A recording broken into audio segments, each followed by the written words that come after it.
मैं तो नहीं गया। बोलो भैया, जान चौधरी जिंदाबाद,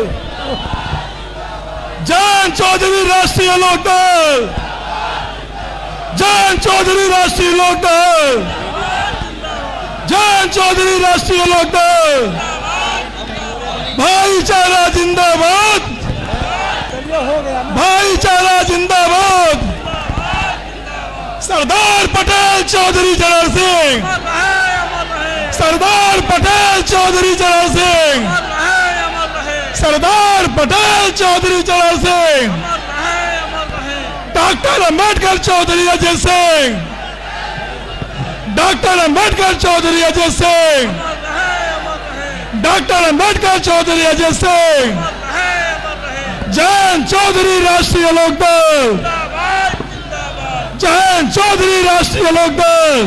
तुम हमारी पार्टी में हो साले, आगे बढ़ कूद तक। पश्चिमी यूपी हमारी है, पूर्वांचल की बारी है। जान चौधरी जिंदाबाद।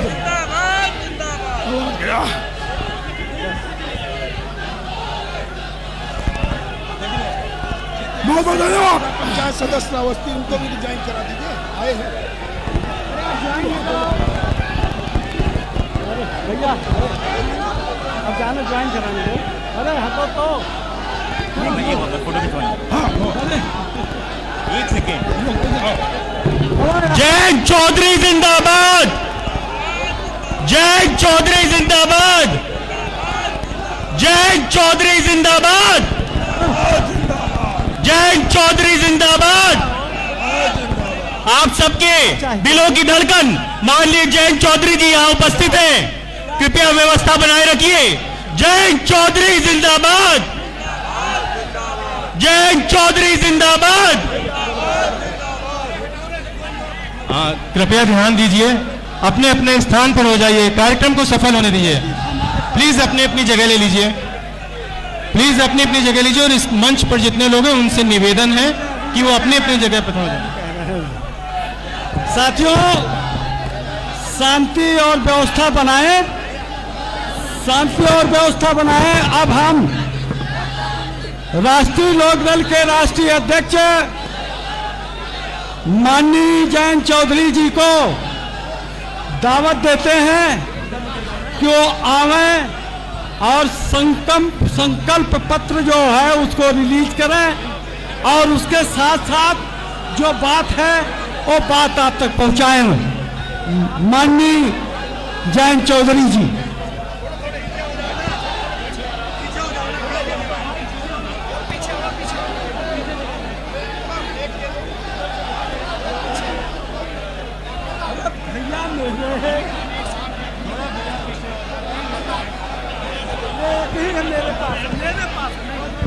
मेरे पास एक ही है।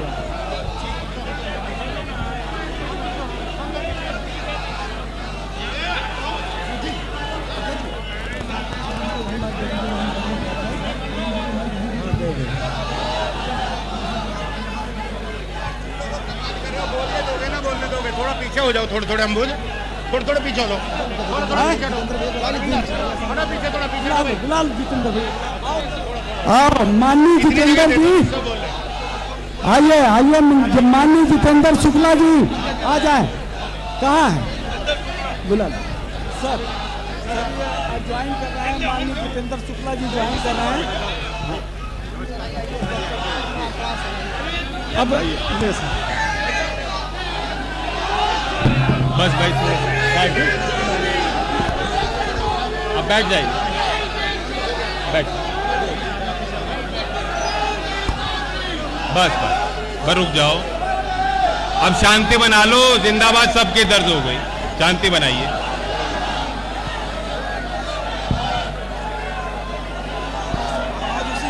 आज आवाज आ रही है मेरी? आवाज आ रही है? ठीक, आप बैठो मुझे, पीछे हो जाइए सब लोग, पीछे हो जाइए।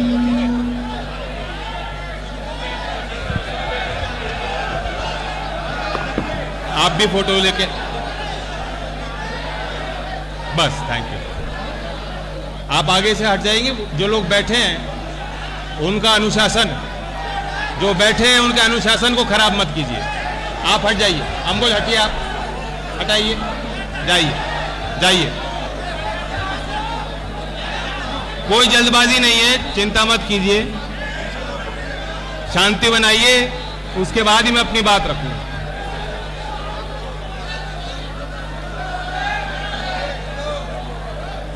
आप लेंस इतना बड़ा है तो दूर से भी फोटो लेके देखिए ना, बहुत अच्छी तस्वीर आएगी। बैठ जाओ, यहीं बैठ जाओ, अम्बुज बैठ जाइए, आरिफ बैठ जाओ, बैठ जाओ। और तलवार का काम नहीं है, वोट का काम है, बैठ जाओ।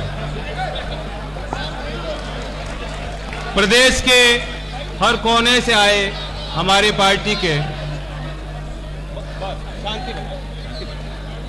सभी वरिष्ठ पदाधिकारी और कार्यकर्ताओं का मैं नमन करता हूं। सम्मानित मंच का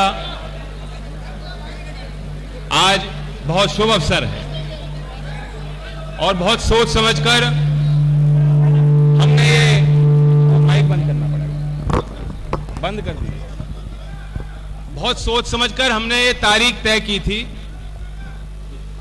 क्योंकि इस तारीख के अपने मायने हैं।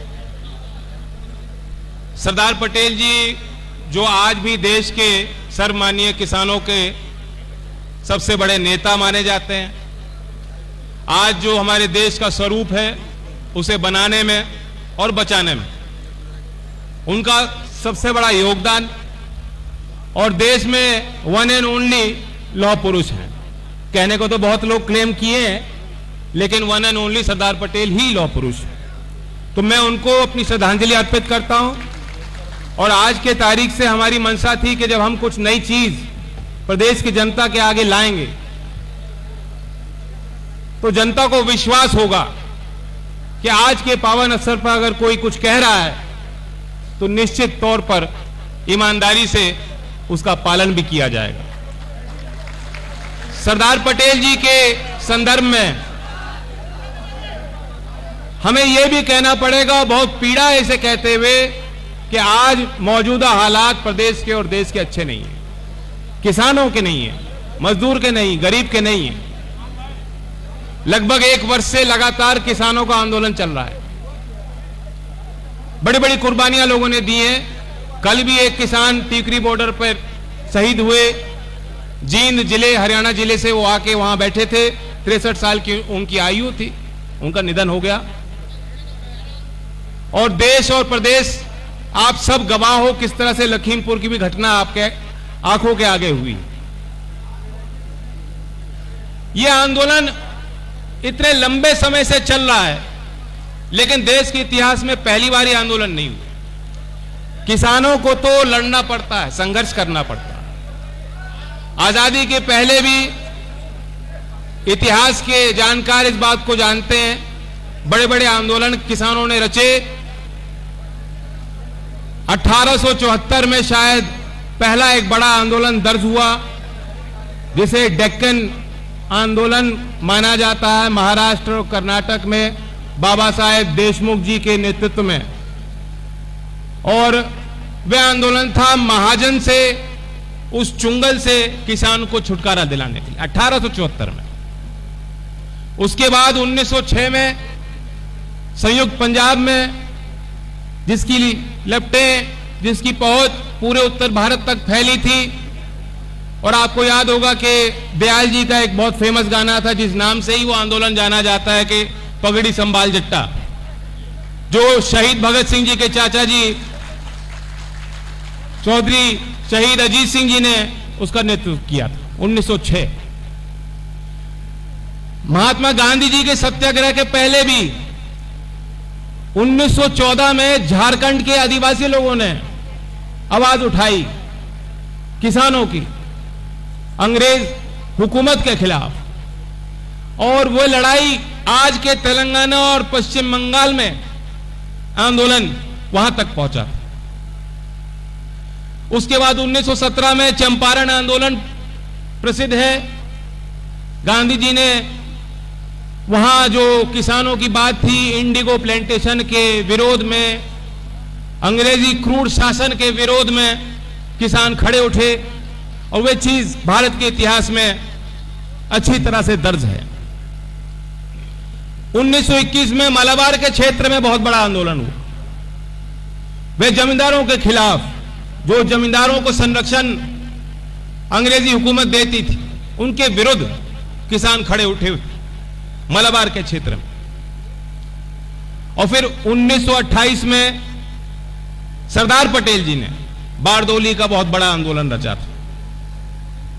तो पहली बार आंदोलन नहीं हुए, आंदोलन तो बड़े बड़े हुए, लेकिन फर्क इतना है कि उस समय आप विदेशी ताकतों के खिलाफ लड़ते थे। उस समय कोई लोकतंत्र नहीं था, उस समय किसी आम नागरिक का कोई वजूद नहीं था, हमारा आपका कोई अधिकार नहीं था। लेकिन तब भी अहिंसक आंदोलन किसानों ने रचा। 1931 में सरदार पटेल जी की बात कही जाए कि उन्हें किसान क्यों माना जाता है, क्यों जब 1931 में कराची में कांग्रेस के अधिवेशन में उनको अध्यक्ष मनोनीत किया गया, उन्होंने शुरुआत इस बात से कही कि आज आप कांग्रेस पार्टी के इस बड़े मंच ने मुझे एक साधारण किसान को इस बड़ा ओहदा दिया, इज्जत दी। तो यानी सरदार पटेल जी अपने आप को किसान के रूप में देखते। यही उनकी सादगी, यही उनकी ताकत का रहस्य है।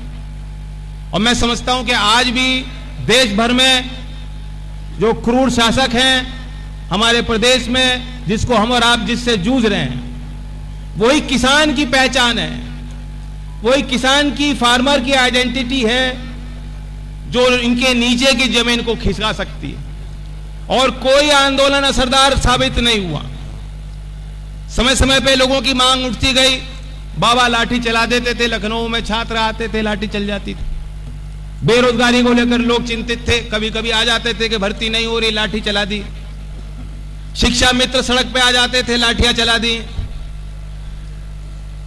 तो अलग अलग संगठन अपनी बात कहते थे और उन पे खूब लाठियां चलाई योगी जी ने।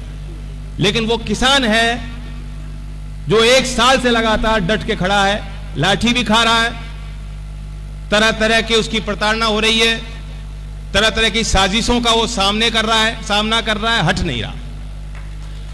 इसलिए मैं आज सरदार पटेल जी की जयंती के अवसर पर हर एक उस किसान को यह विश्वास दिलाना चाहता हूं कि वो विश्वास करे कि जो लोग सरदार पटेल जी का नाम ले रहे हैं आदर से, जो लोग चौधरी चरण सिंह जी को अपना आदर्श मानते हैं, उस विचारधारा से अपने आप को जोड़ के देखते हैं, विश्वास कीजिए आज जो आप आंदोलन कर रहे हो, जब हमारी सरकार बन जाएगी आपको आंदोलन करने की आवश्यकता नहीं रहेगी।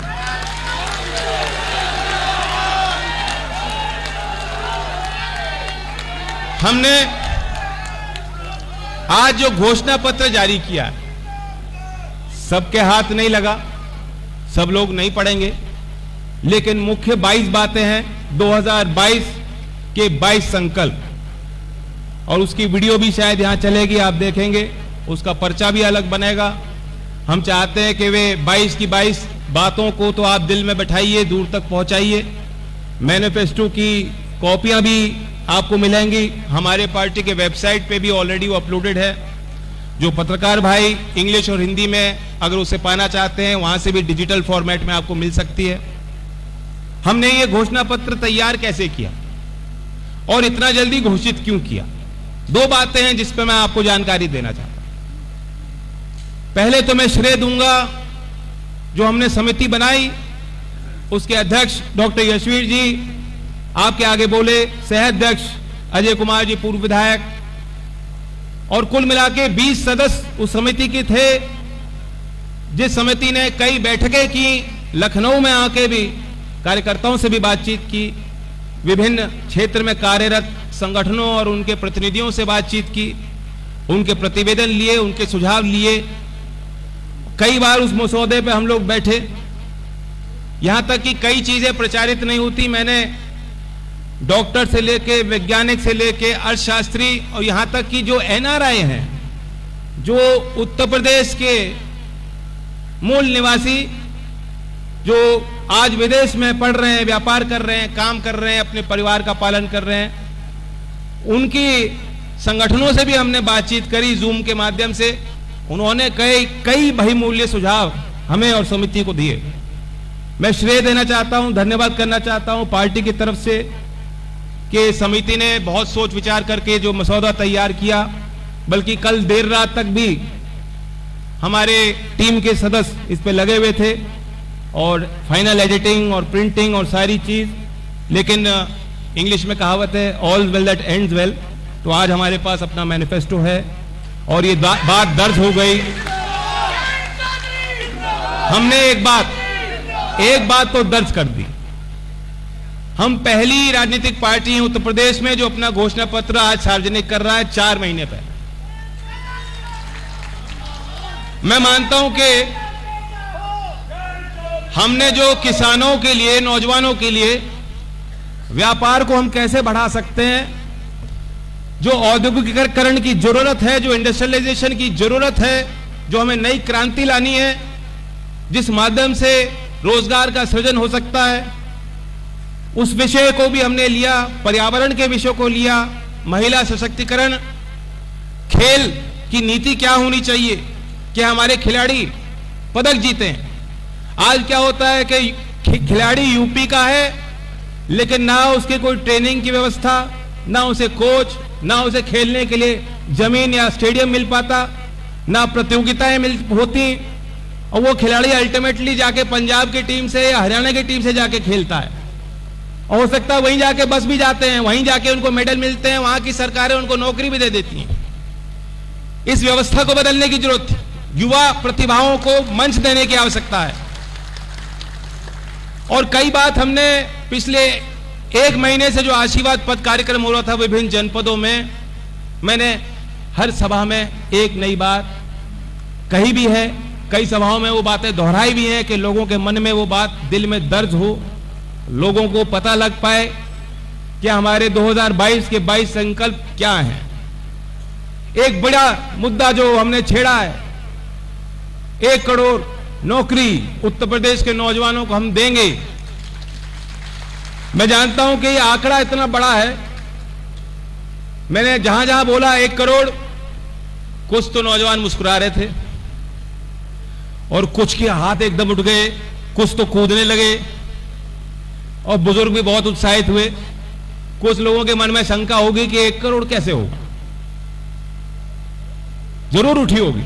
मैं आपको बताना चाहता हूं कि 2017 में जब योगी जी ने शपथ ली थी, मुख्यमंत्री बन गए थे, उसके बाद उन्होंने बयान जारी किया था विश्व कौशल दिवस के अवसर पर कि 5 साल में हम 70 लाख नौकरी देंगे। नहीं दी गई।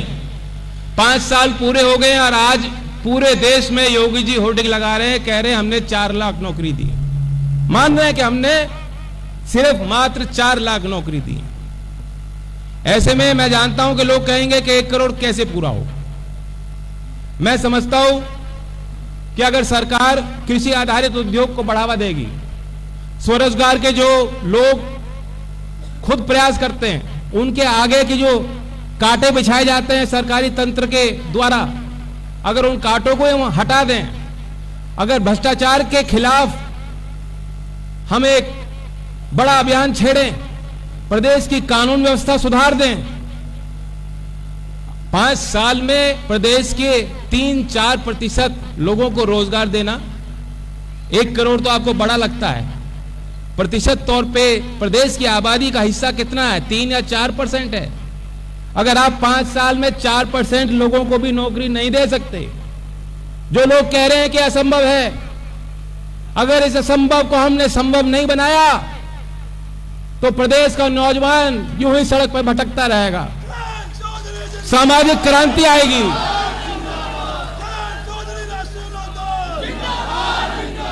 लानत है ऐसी सरकारों पर जो 5 साल में 3% लोगों को रोजगार ना दे पाए।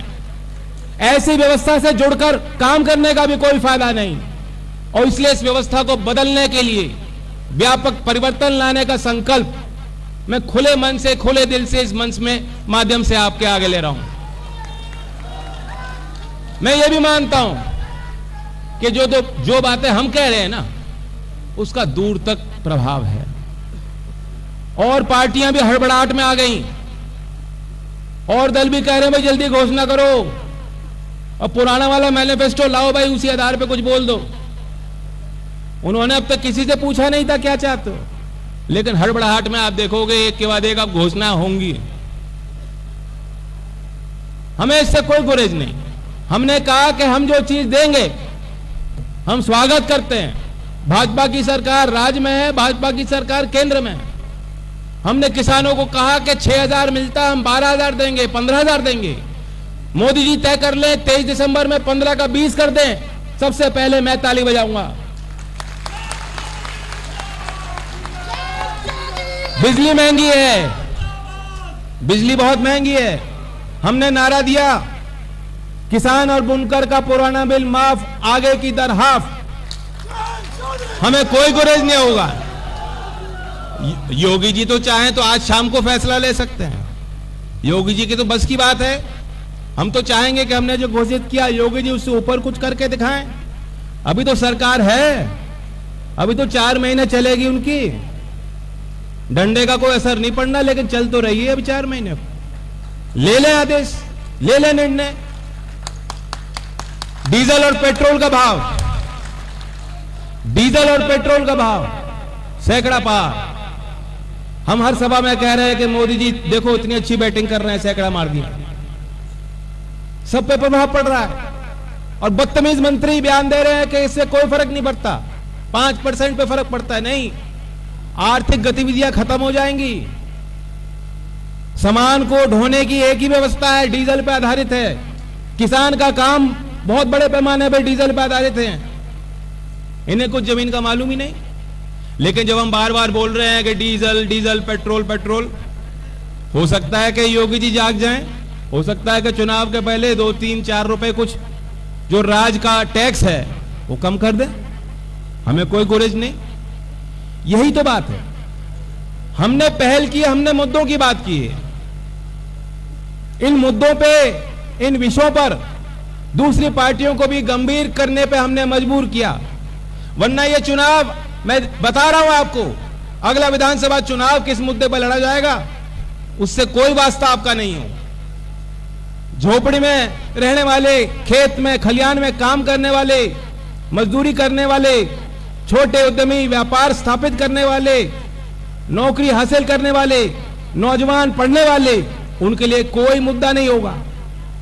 अगला चुनाव अगर हमने घोषणा पत्र आज जारी ना किया होता तो योगी जी तो पाकिस्तान क्रिकेट टीम के सामने लड़ना चाहते हैं। वो तो औरंगजेब को गाली देकर लड़ना चाहते हैं। वो जिन्ना की बात करना शुरू कर देंगे कि जिन्ना का राज नहीं चलेगा। आप देख रहे हो अमित शाह जी कह रहे हैं कि नमाज हाईवे पे पढ़ी जाती है। इन पे कोई मुद्दा नहीं। जहां उनकी सरकार चल रही है, जहां लोग उनसे सवाल कर सकते हैं, तुरंत कुछ नया मसौदा तैयार करके पेश कर देते हैं कि जनता पूछ ना पाए कि सड़क, बिजली, पानी, नौकरी क्या हो। तो इसलिए हमने एजेंडा सेट किया है। मैं आप सबको वादा करता हूं, आप सब जिम्मेदार लोग हैं। जो कुछ आने वाले समय में अगर कोई परिवर्तन सरकार लाती भी है, इससे ज्यादा कुछ घोषित करती है, मेरा वादा हम फिर भी दोबारा रिवाइज करके, अगर सरकार 10 देगी तो 11 हम देंगे।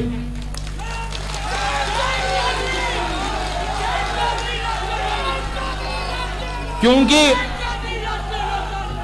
इनका दिल आपके लिए नहीं धड़कता, इनका दिल आपके लिए नहीं धड़कता। आपके लिए दिल ऐसा हो जाता उनका, आपके लिए कंजूस हैं।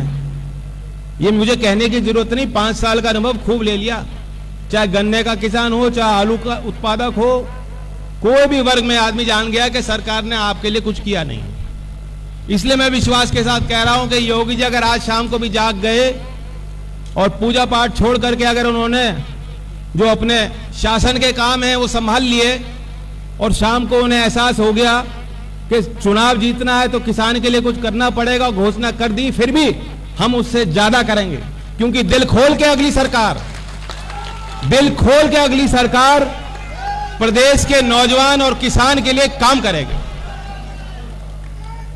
अगली सरकार में खजाने की चाबी, जो खजाना आज बंद है, जिस दरवाजे जो आपके लिए बंद हैं, वो खजाने के दरवाजे खोल लिए जाएंगे और खजाने के दरवाजे की चाबी भी आपके हाथ में होगी।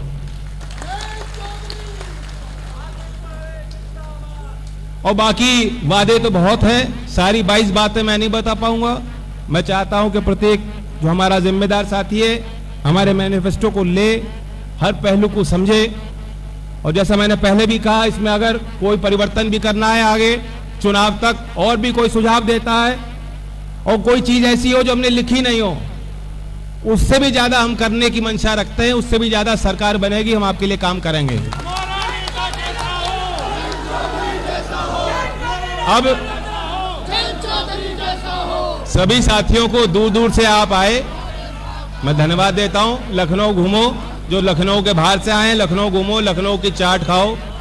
यहाँ बदनाम सरकार है और एक बदनाम लड्डू वाला भी है, वहां के भी लड्डू ट्राई करना। दुकान है ना बदनाम लड्डू की, दुकान है अलग लखनऊ में, फेमस है। क्या करना है अध्यक्ष जी? चलिए सभी साथियों को धन्यवाद। चौधरी चरण सिंह, किसान मजदूर एकता। आ जाओ भाई। अब इससे क्या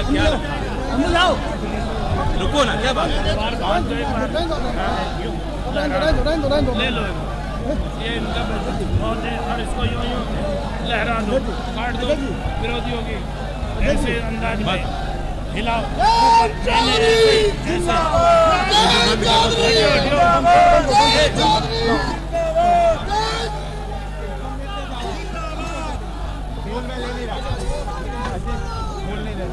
फूल नहीं। जैन चौधरी जिंदाबाद, चौधरी चरण सिंह अमर रहे, जैन चौधरी जिंदाबाद। अंबुज पटेल।